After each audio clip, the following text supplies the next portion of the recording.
Good morning.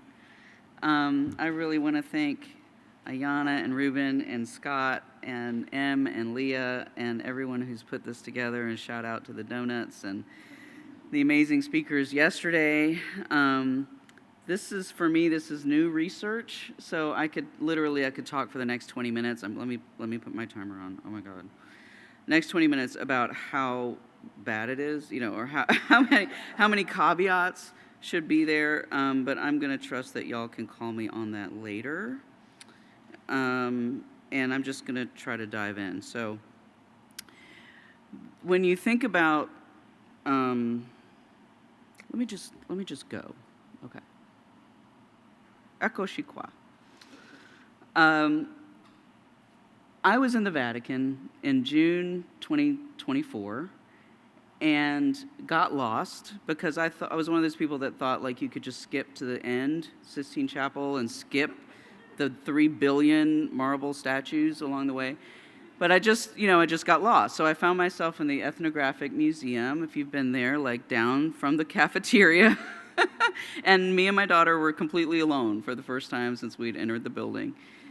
And I saw this amazing item, this ancestor, a kind of intricately crafted object made of wood and fishbone and turtle shell that, according to the caption, was a missal stand, a book stand for a book that's read in a Catholic Mass, made in what is now Cuba by a Taino artist and used in a Mass in 1493 on Columbus's second voyage.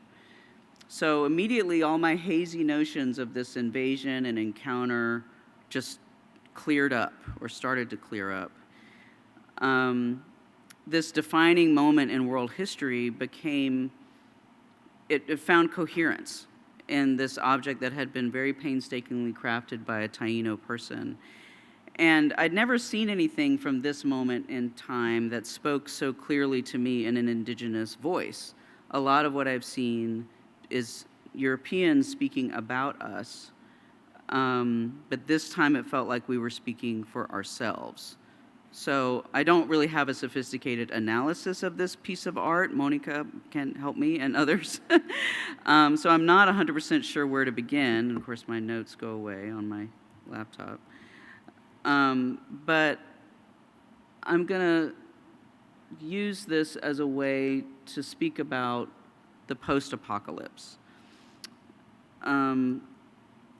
It's pretty amazing, and I'll come back to this slide in just a second, but 2 weeks earlier, I had been to the Venice Biennale to see Jeffrey Gibson's work, Jeffrey's Mississippi Band of Choctaw.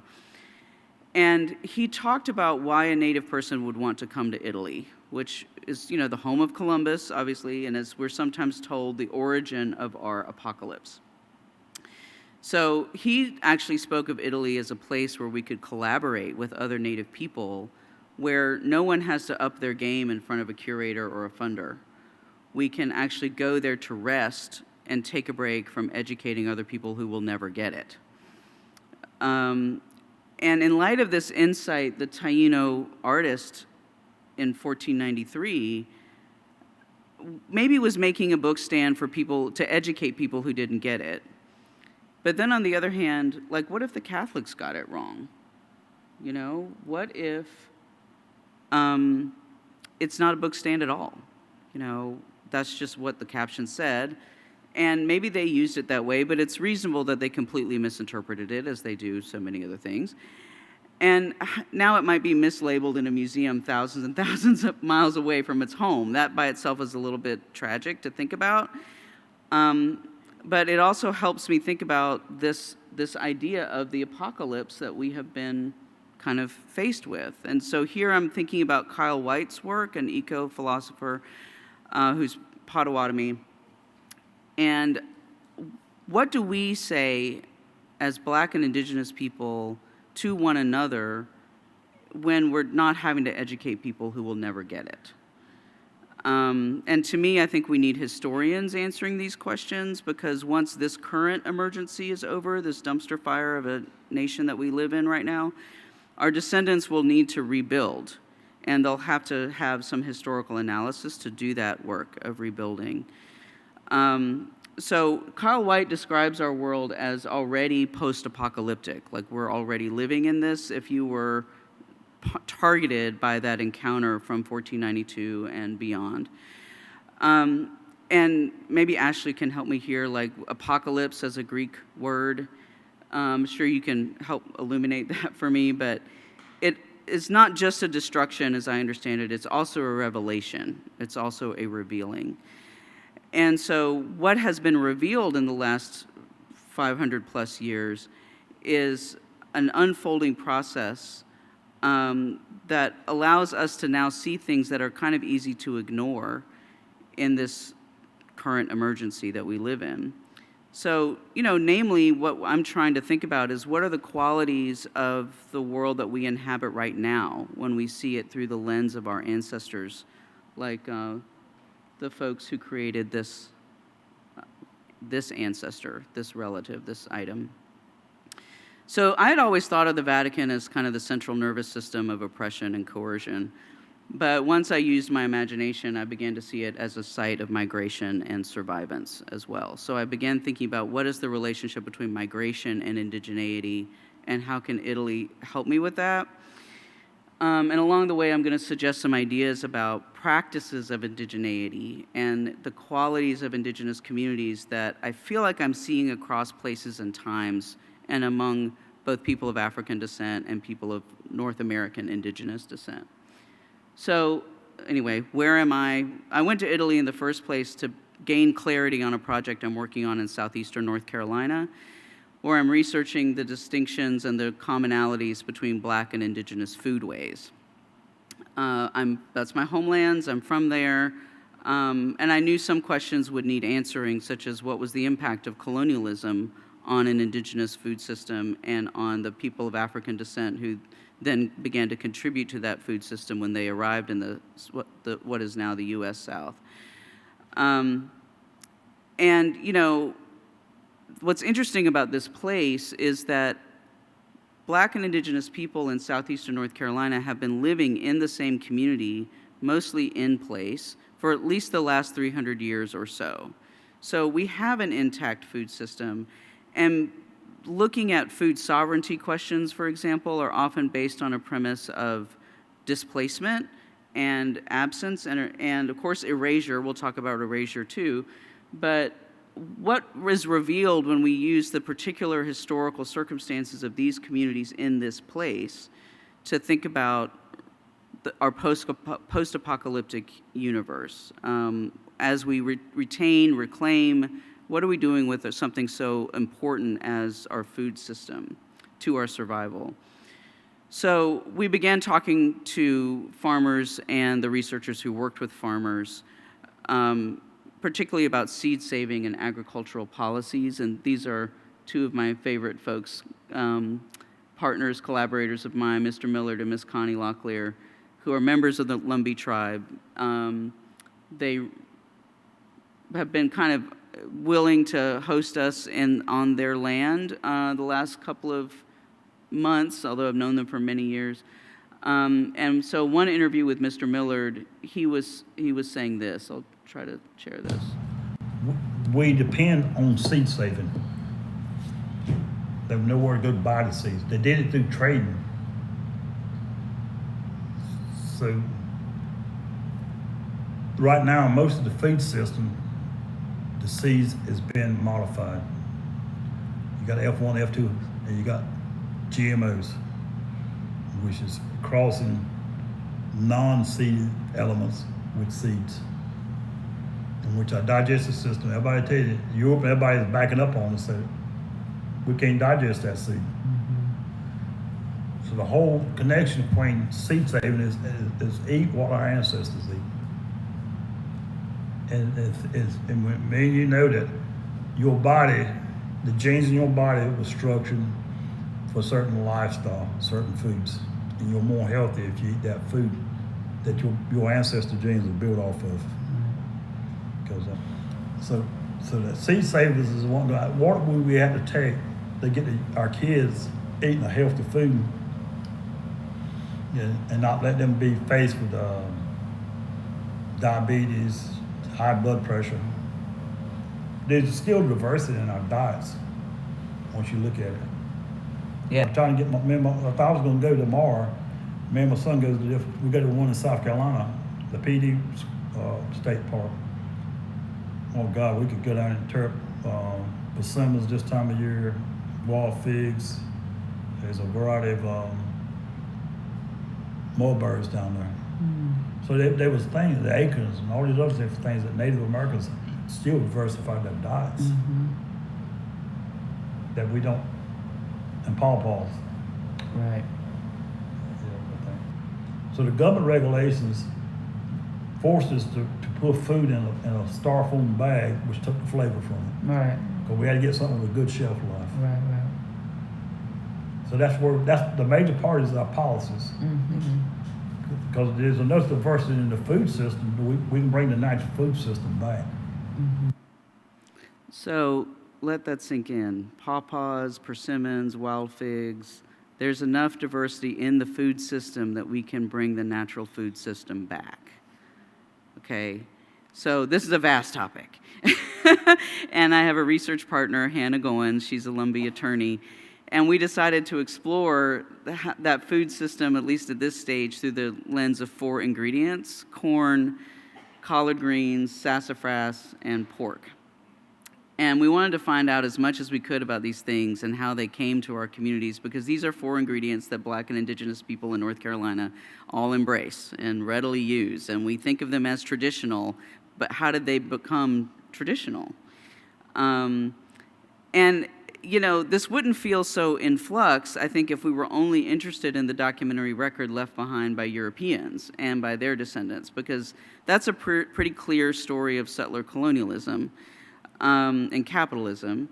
So our research has found that our food system has kind of vanished, or we think it's vanished, because of the 16th century commodification of Black and Indigenous labor, the undermining of Indigenous sovereignty, the violent expropriation of Indigenous land, and, you know, there are outcomes of that history that are very present in the erasure of our role in sustaining a food system in particularly the southeastern United States.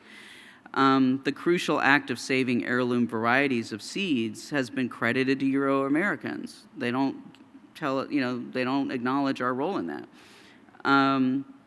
The labor and the techniques of food preparation have been whitewashed to pass out of Black and Indigenous hands, and except unless we were just doing the bidding of a white person in the kitchen, for example, or in the field. As Mr. Millard highlighted, farm policy and food regulations have been promoted to give us very profit-driven ideas about food and food systems and productivity over these practicalities of who owns the land, who's growing the food, how is it feeding your community.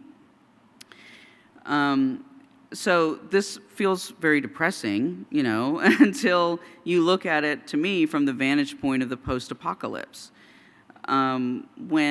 And looking at it from that perspective really highlights actually the importance of migration and adaptation and cultural change in our actual survival as Indigenous people. So looking at what we eat and how we eat became for me a form of evidence, which as a historian was kind of new.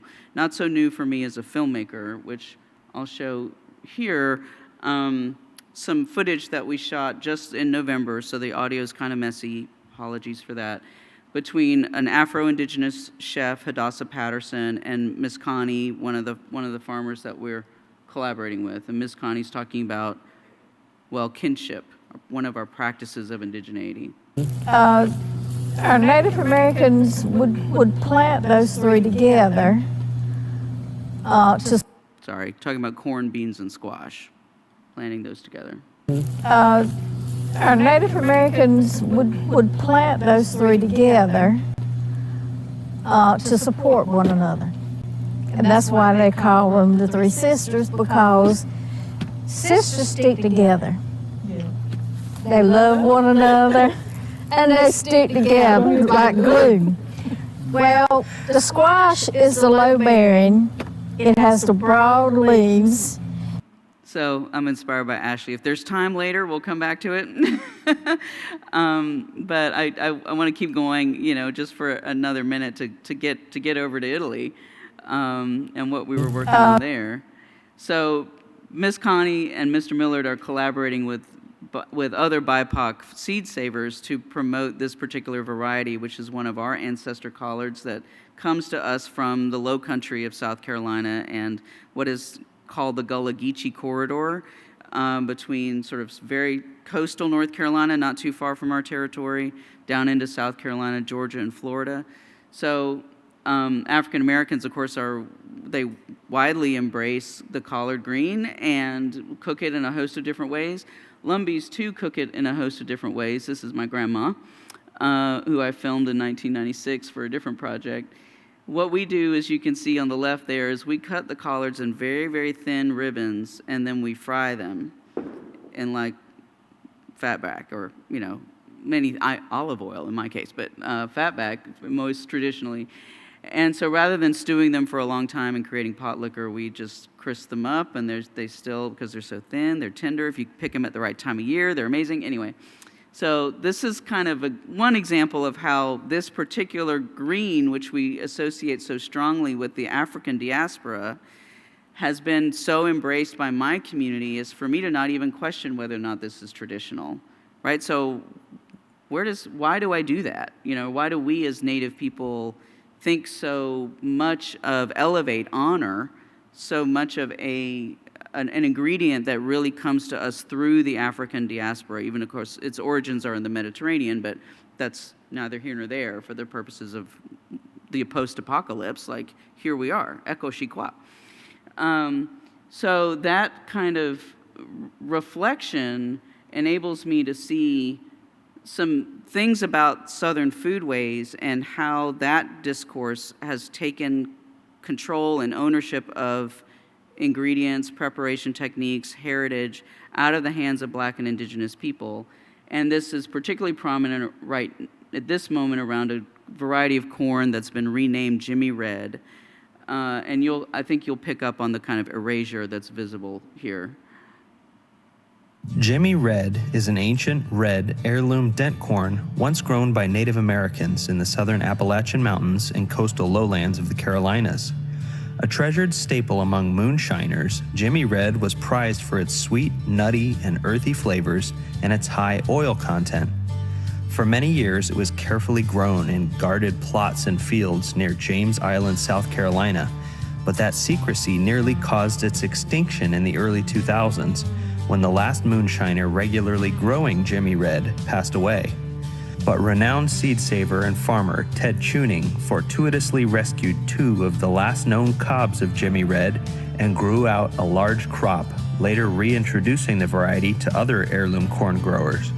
After its rebirth, Jimmy Red exploded onto the Southern gourmet and craft distillery. Okay. I don't, y'all get it. I don't have to be like, what does this mean? Y'all get it? Hell no. But, there is just, it's all good food for thought. My dad used to say grist for the mill because, he was raised on a farm. This is so anti-Indigenous in a certain particular way that concerns me at this moment, which is it reflects a practice, as Jamie pointed out with King Lear, right? There's no accountability here. Nobody in this discourse is taking responsibility for the decisions that their ancestors made. Whereas as Indigenous people, and I think as people of African descent in the U.S. South, we are taking responsibility for what our ancestors did in a post-apocalyptic moment. But that practice has been taken and then appropriated by people who just don't get it. On to Italy. Now, at the risk that I'm going to be showing you my vacation pictures. Honestly, it was a research trip. It really was. But what we were able to do here is think about how in Italy, everything comes from somewhere else. as a friend of mine who studies the Italian Renaissance told me. She's like, how is it Italian? Everything comes from somewhere else. So tomatoes, of course, are the first thing that springs to people's mind, but I was looking into the history of maize, and when it shows up in Italy, 1494. Okay? So it's quickly making the rounds. It's a marvelous grain. Polenta, of course, is made from a type of flint corn that is technically different from the Jimmy Red corn that my ancestors and my current people grow. But geneticists have found that it's so similar that it can be classified in the same kind of way. So that's sort of crazy, right? To think about how early might these varieties have gone over to Europe. Okay, getting close to time. But when I ate at Mr. Giuseppe's restaurant, La Rimessa, in Bologna, I ate this dish and something clicked in the same way that it did for me looking in the Vatican Museum at this ancestor made by the Taino artist in Cuba, like a gap closed. And this dish is rabbit stuffed with turnip greens. Now, if you've eaten in the South anytime, or any of your ancestors ever did, this is like you had this. This is certain kind of elevated presentation, of course, and with the gravy, but the gravy, like it's all there. And so I went to Italy with my really good friend and colleague, Christine Restaino, who's a professor of Italian at Emory, and she facilitated so many of these conversations. I would have learned so much less without her. But in being able to speak to Mr. Giuseppe afterwards, turns out he's from Puglia, which is a province in southern Italy, and as a migrant to Bologna, he is trying to bring Puglian hospitality and ingredients to Bologna. And thinking about it, just raised up when this clicked, it raised up for me again the importance of migration and how we think about change, adaptation, not as a deficit or something that we can't cope with or something that, engenders change that we can't control, but migration as the idea of bringing what you have to a new community and establishing that practice of reciprocity. So again, what are the practices of indigeneity? Reciprocity was what came up to me, especially when he was just like, yeah, let's sit down, I'll tell you all about this. Just so generous. Another chef who is very generous to us from Mario Perrotta is from Calabria and lives now in a town called Levenay in Tuscany.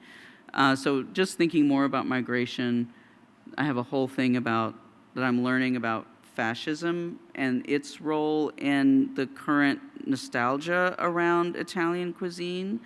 And so this was a particular chef, Paolo Arnatoli, who, living in Tuscany, embraces this logic or ideology of cucina povera, which has certain kinds of roots in Mussolini's approach to sustainability, what we now call sustainability, but was, then really thought of as self-reliance and not being willing to promote Italy's international relationships to support trade.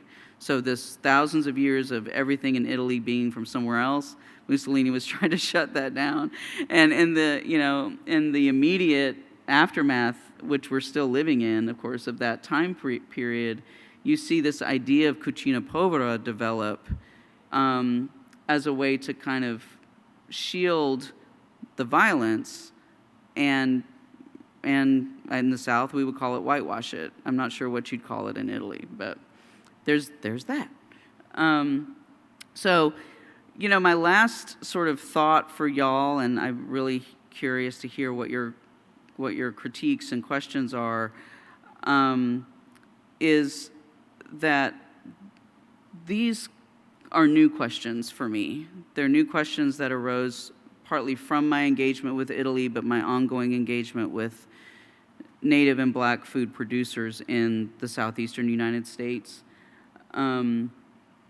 Should we be redefining indigeneity in the South to include people of African descent? Is, to me, like, I don't have an answer for that, but I think it's an important question. One that stems from, for me, when I start really thinking deeply about practices of indigeneity and seeing them over and over again in these very community-driven settings, especially in rural places in North Carolina, I keep thinking, wow, these folks have a lot more in common than they don't. The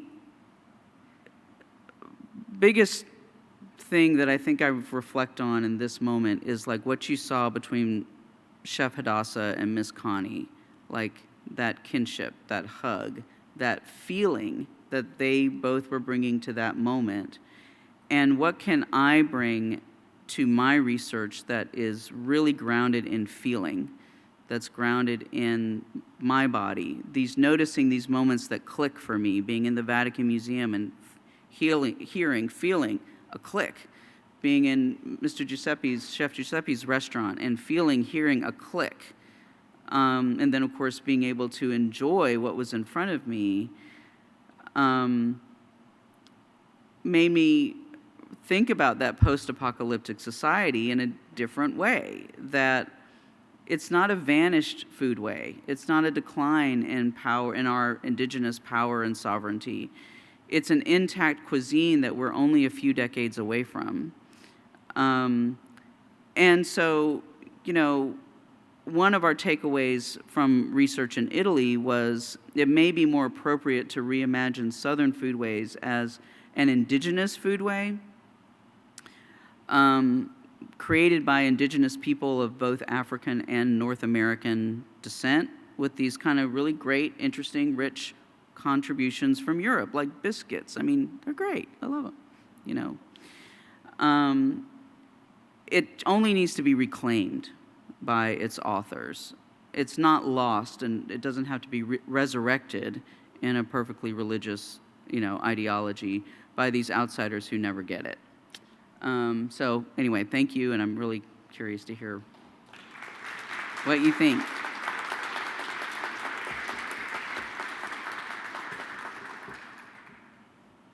I would love questions, or please reflect on any of these questions if there's something that prompts your own insight. Hi, this was amazing.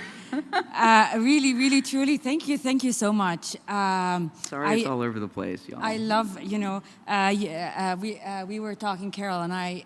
Carol said how beautiful your pictures are. Yeah. There's a reason that Palestinians are very, very much having this ideological fight about their cuisine and not being appropriated and repackaged as sabra hummus or majdoul dates that are very, very much also connected to the dates especially, how they are connected to Islam and fasting that do not get recognized when people go to Whole Foods and buy their dates that are produced by Israeli settlers. But I really, really love this last bit because I've been grappling with the idea of feeling and hospitality that are very, very intrinsic to the foodway. In Arabic, we call it nafas, which means breath. And you need to have the breath, the nafas, to be able to cook our food. So it's very much not a matter of the material foodways, but also how you interpret the foodways that has been completely erased. And you gave me vocabulary here, and so thank you very much. Oh, thank you. Well, I would also have to acknowledge the incredible, important role of my students and colleagues in helping me understand what's happening in Palestine as influencing this approach, or anyway, these questions or this thought process. I'm the president of the Native American Indigenous Studies Association. Shout out to NASA. So our conference is in Oklahoma in June. Talk about the belly of the certain beast. And this is the type of place, these are the kind of conversations we get to have in Native studies that I don't get to have anywhere else, except maybe in this room, which is great. Yeah. So thank you. I was going to tag on to that one and connect it to Dominique's question yesterday, which is like, I love this idea of kitchens as like archives of feeling and nourishment is really fascinating. And, you know, and how do we take, like my grandmother has a cookbook and all it says is, you know, instead of $3.50 for 20 minutes, like cook when done, right? And so but that's the work of a researcher, right? Is sort of unpacking this. And so I love that there are clues for us, like you said with the holder, but that there really is going to be, you know, it takes feeling to get a better sense of what else it can do, what other functions, what are the ways in which it carries the affects that you're talking about. But yeah, I just wanted to kind of connect that and see how do we make like these nourishing moments part of the archive, I guess. I love that question.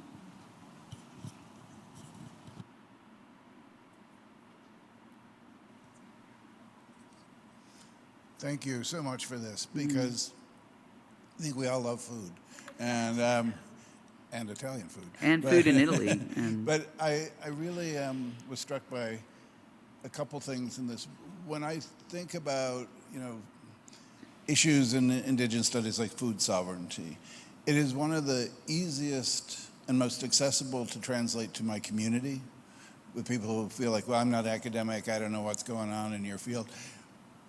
You know, you see settler colonialism, their eyes kind of cross, and like, please don't say that anymore. And but when we talk about these issues, because many of our communities, including the one I teach nearest to, the Onondaga community, have a seed bank, and it's a very important part of the community as a teaching archive, you know, and it's something that we're very used to talking about, and we all have our discussions about, you know, there's a nice article in recent National Geographic about the White Corn Project in central New York. exactly. And I think of it as something that touches all of our lives. We get the native farmers on our reservations can tell you about the pressures to plant Monsanto corn, you know, which would just wipe out ours. And my Duda, my grandmother, used to say very straight-faced, she'd say, look, there are three things that are killing us in our diet. They are sugar, bleached flour, and Crisco, and they're all white.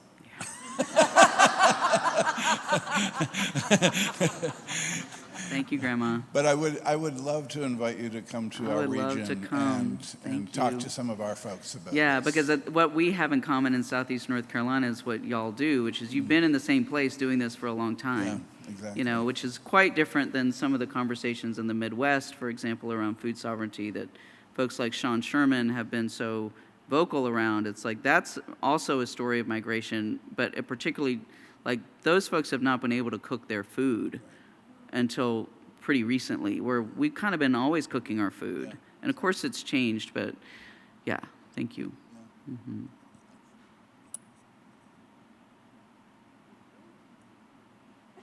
I think in the white might have been first. Hi, thank you. This was incredible. It's made me think, I think, the kind of questions at the end a lot about, right? I think about kind of African people and their descendants across the Atlantic world as also a story of indigenous dispossession, right? Of people that were native to a land, right, taken, and in many ways working with different indigenous communities across the Americas to recreate and adapt and create new composite cultures, right? Black Southern culture, very different from Black Northeast culture, and foodways. One of my friends is actually like working on her dissertation about Black farmers in North Carolina. Yay. And the relation, I think a lot of your project was about the relationship that Black and Indigenous people have with farming, right? My friend's working on like Black-owned farms and farming practices in the South and in North Carolina especially, as a site for them to kind of reclaim their relationship with the land and with farming practices that are a part of African and Afro-descended identity for thousands of years, that were also like that relationship to the land was violently expropriated away from them, right, through enslavement. And so I think that looking at food and foodways and sweet potatoes and yams and collard greens and all of these things. Sweet potatoes. Sweet potatoes. and foods that are, again, kind of like composite creations and adaptations of people holding on to culture, creating culture. Yeah. I think it's fascinating. I'm It's glad. incredible. And you know, one of the things I lightly skipped over was just the need to acknowledge that the shared aspects of these communities are not just historical, but are also present day.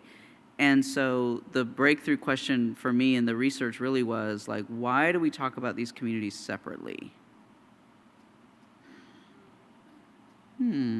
A lot of it, of course, traces to 1492 and 1455 and the Doctrine of Discovery and its kind of updates. And so, but people's kind of, in my community, their eyes glaze over, you know, when you start going back that far in time. They want to talk about what we're doing now. And so that's kind of led to my thinking about practices and how we can even trace the sort of evolution of practice as communities come together, and if we stop pathologizing the migration or constantly labeling it as displacement, it is that, and it's also other things. Maybe we can get to see ourselves in a certain light now that will be very helpful as we're navigating the post-apocalyptic. Yeah, I think there were two folks over here. Let's just go with Jamie. You want to go first? Yeah. Thank you. This was beautiful. I want to ask you about that question, why do we think about the Black and the Indigenous as separate communities? Because that question is both profound and brings up a long history of trauma. Some of my research has been thinking about anti-Black racism in Indigenous communities. We can think about Afro-Indigenous people in Nova Scotia and the difficulty they've had being recognized by the Mi'kmaq. We can also talk about the Cherokee and their refusal to recognize some Black members as part of their tribal nation. So I guess the question I would ask you here is, I agree that we shouldn't think the Indigenous and the Black as separate. I think that when we think them as separate, we're doing the work of colonization. I also think that questions of sovereignty and questions of who gets hired for jobs become part of this. Right. So as someone who's working with NASA, as someone who is a very prominent figure in Indigenous thought, I would ask you, how far would you be willing to push that? If someone were to apply for a job in Indigenous studies as Black and claim themselves as Indigenous, would you at that point say, yeah, you are kin, you are community? How far do we push that in terms of if Black people wanted to say we are a nation and we deserve a certain percentage of rights because we are a nation within? They have said, in many different pockets of the, yeah. I mean, that's exactly where these issues or the theoretical apparatus which upholds the inquiry begins to fall apart. You know, what am I willing to do? What are you willing to do? What is any of us willing to do to then make an imagined tie actually into a real thing, you know? And I think some of what has happened in that discussion is we begin to blame each other and blame ourselves because we're not really willing to confront some of the feelings that we have when we are marginalized by each other. And so, written about this some and a little bit in some of my other work is the sense of distance that grows between Black and Indigenous people in North Carolina when capitalistic forms of wealth come into play, you know. And so what I do about it is I begin in my community with people who are willing to acknowledge their shared ancestry and begin to think about, okay, tell me what you're feeling. Tell me what you're going through. Tell me about the marginalization you've experienced at the hands of other relatives that I have. And being able to engage in that dialogue now for 20 years or so, it just gets more complicated, not less complicated. And I think there is also an approach that values the perspective of communities that such individuals who are frankly caught in a colonial trap, that these individuals who are caught in that trap, there's a perspective offered by the communities that they affiliate with. So Mi'kmaq in this case, I don't know, except that I would want to go and listen, as much as possible. And this is what we've done, for example, around some other questions of identity fraud. Let's just, we'll put that out there at NASA, is trying to listen to the people who are most affected by this. But there, frankly, is no answer that's going to fit the cookie cutter that an academic institution requires or that the federal government, U.S. federal government requires, because those two things are aligned, And so this is why the post-apocalyptic framing helps me, is to say, like, we don't have to mess with their trash. Actually, like, what we have to do is do the critical work of listening and feeling to one another. And so that's why I just so value that question. I don't know how far I would go. I think it's really about, like, can I just feel first? And can I understand the relationships between my actions and my feelings? One of my weird side projects is working on something like that I call affectionately the Lumbee 10 Commandments. And there's many more than 10, actually, at this point. But one of them is, thou shalt not speak with a forked tongue. So if you know that little idiom metaphor, don't be a hypocrite, And what we're seeing a lot in these conversations is just some blanket hypocrisy that gets adopted because that is the nation state that we're living in and a lot of the academic institutions that we live in. So if I can start from that position, I'm not sure where all it would go, but I try to start there. But yeah, thank you for that. Malinda, thank you so much for kicking us off with such a great talk.